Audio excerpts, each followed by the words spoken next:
In this video, I'm going to go over how to find second-order partial derivatives. So, a second-order partial derivative is basically a derivative of a derivative. And so don't get too confused by this notation because I hardly ever use it. But what this means right here is the second derivative with respect to x. In other words, we're going to take the derivative of the function with respect to x and then take another derivative of the derivative with respect to x. This means the same thing, but with respect to y. We're going to take the derivative with respect to y and then take it with respect to y again. These two are what are called mixed partial derivatives. So we take the derivative with respect to x, and then we take the derivative of that with respect to y, or vice versa. But I like to use a little bit simpler notation, which you'll see in just a second. So let's just begin. Let's take the derivative of this function with respect to x. And so this is going to be 10x plus 2. And then let's take the derivative with respect to y over here. The derivative with respect to y will be negative 21y squared. Now, the second derivative with respect to x is simply the derivative of this derivative, which would be 10 with respect to x. The derivative of f sub y with respect to y would be negative 42y. Second derivative. All right, now those are the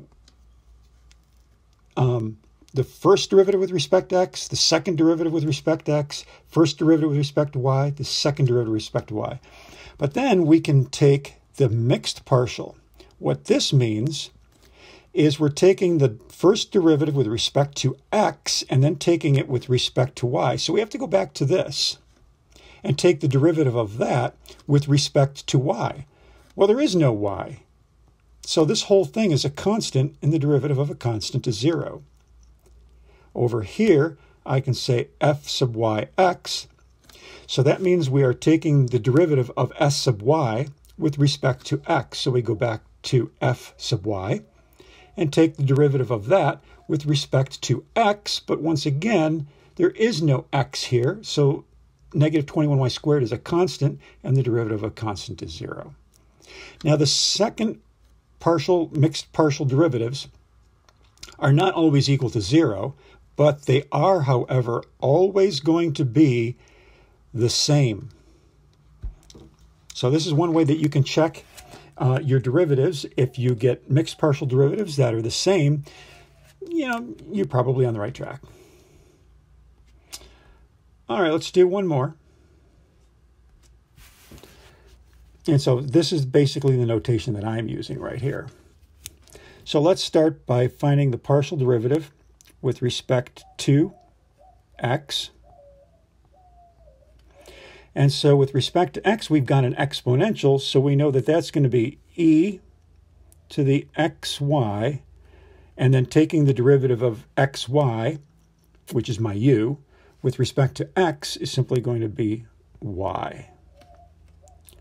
And the partial derivative with respect to y is going to be e to the xy times the derivative of xy with respect to y, which will simply be x.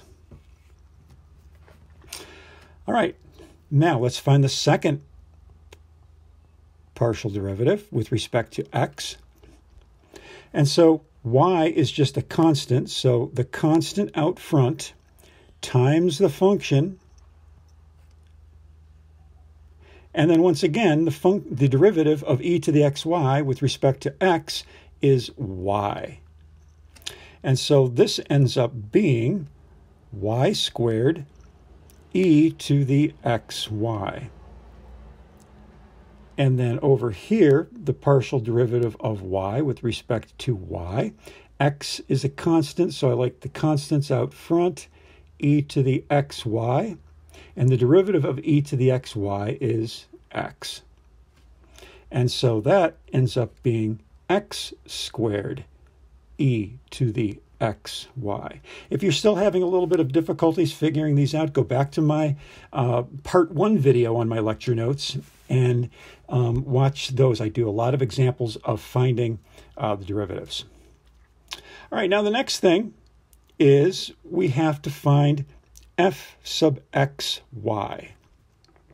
All right, so again, what this means is I have to go here and take the derivative of that with respect to y. Not with respect to x, but with respect to y. That's coming down here to do this. Now, e to the xy times y is a product of two different functions in terms of y. So we're going to have to use the product rule here. We are going to be using the good old product rule, f prime g plus f g prime. All right. So in this particular case, I would let f be equal to e to the xy and g be equal to y. So f prime, the derivative of e to the xy, now we're taking the derivative with respect to y, is going to be x e to the xy, and the derivative of g equals y with respect to y is going to be equal to 1. So putting that together in the product rule, we have f prime, which is x e to the xy, times g, which is y, plus f, which is e to the xy, times g, which is just the 1.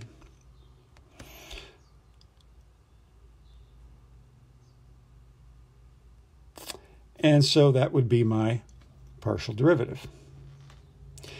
Now, we also have to do f sub y x. So we're going over here, and we're taking the derivative of that with respect to x. And so, to do that, again, let's do that in green.